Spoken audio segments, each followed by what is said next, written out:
I'm Bridget Conley, Research Director at the World Peace Foundation, and I'm speaking with Xiaodon Liang, who's been our research assistant for some time now, working on the project on global arms trade and corruption. I'm speaking from my home in Somerville, Massachusetts. And Xiaodon, can you tell us where you are? I'm in Taipei, Taiwan, right now. So how are things in where you are? They're pretty good. The government here got lucky and also did a very good job with the coronavirus epidemic. So I came here to do archival work and to do some interviews. And so far, nothing has really gone in the way of that. They have slowly introduced some social distancing in public places, but it's very light touch so far. And so I haven't been prevented from going anywhere, and nobody has declined interviews or anything like that based on the desire to keep away from people. So I've been pretty fortunate so far. So can you talk about your recent occasional paper and how the research began? Right, so this paper really came out of my own thoughts based on working on the Compendium of Arms Trade Corruption, which is up on the World Peace Foundation website. So working on the compendium, we have 30, 40 cases now of corruption in the arms trade that are in there. And thinking about these cases from a comparative perspective, as I was working on them, I started to notice certain things that were interesting and perhaps non-obvious. So this is very much just working through the cases and thinking about some of the similarities and how some of the actors that kept on coming up weren't very well, I think, described in the literature, certainly not in the contemporaneous reporting that was being done on these cases. And thinking about these cases in a comparative perspective is not necessarily natural, because if you are thinking about a scandal involving very high-level corruption, you tend to focus on the politicians, right? First of all, you tend to focus on the companies, because they're big, evil, and scary. And the middlemen are kind of they're interesting characters in their own light. They might have quirks. Sometimes you'll have ex-nobility and things like this. But thinking about what their functions are is a little bit more difficult. And you think of the bagman, right? There's the corruption. Somebody stuffs the cash in a bag and somebody picks it up and brings it over. Well, that's very simplistic. There's actually much more that they do. And just looking at the different roles that you can see people performing, that's what really inspired this paper. So what did you find? What was the key contribution of this paper? Right, well, there's two things. First of all, there's a typology that I've kind of laid out.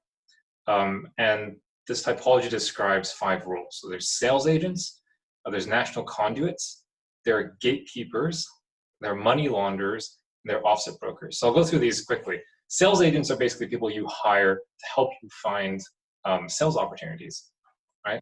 That's pretty simple, pretty self-explanatory. And lots of people in these scandals are described as agents or sales agents. And actually, the second key finding in this paper is that sales agents are kind of rare.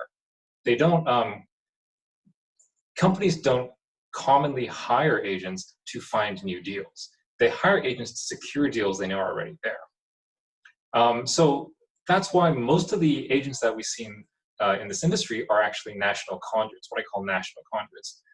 These are people who basically only operate in one country. Maybe if there are a few countries that have very close political connections or political cultures that are very similar, they might operate across those, but usually it's just one country. Can you give just like one example of those cross-country cultures? So for example, a few years ago, Finnish company Patria, they make armored vehicles, a few other things. They hired an agent to help them secure a few deals in the Balkans, the former Yugoslav countries. Okay. So close political cultures, networks, similar. I think how to put that correctly. It's like you can spread out. People who are familiar with doing business with political elites that are closely tied in. So this is the exception, though.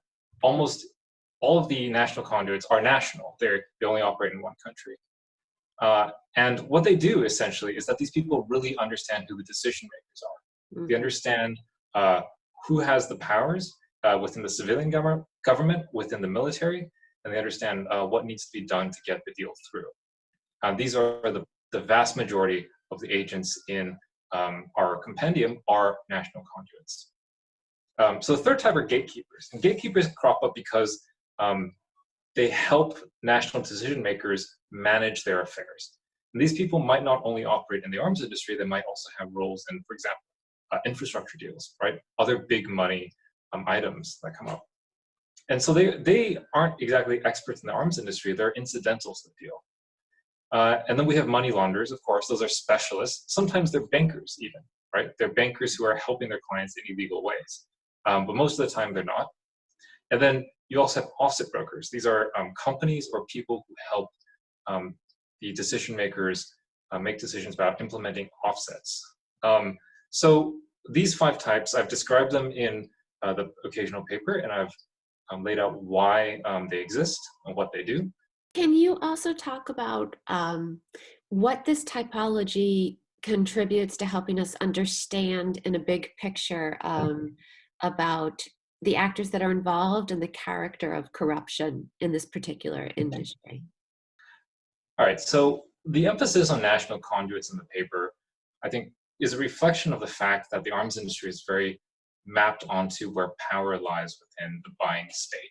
So the pattern of corruption is essentially, in every case, it's the agents have to figure out where the power center lies. And that is a feature not only of arms industry corruption, but other forms of corruption too.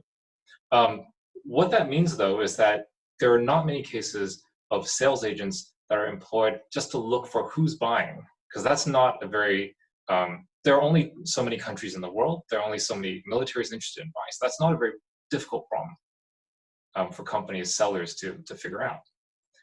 What they need to know is they need to understand the local power structure, who is actually involved in the decision-making process, and who they need to get around, right, or encourage sometimes. And so this is much more important than actually finding the sales in the first place. And so understanding that feature of the trade, which is actually not unique to the arms industry, but is common with other types of corruption, is the main finding here.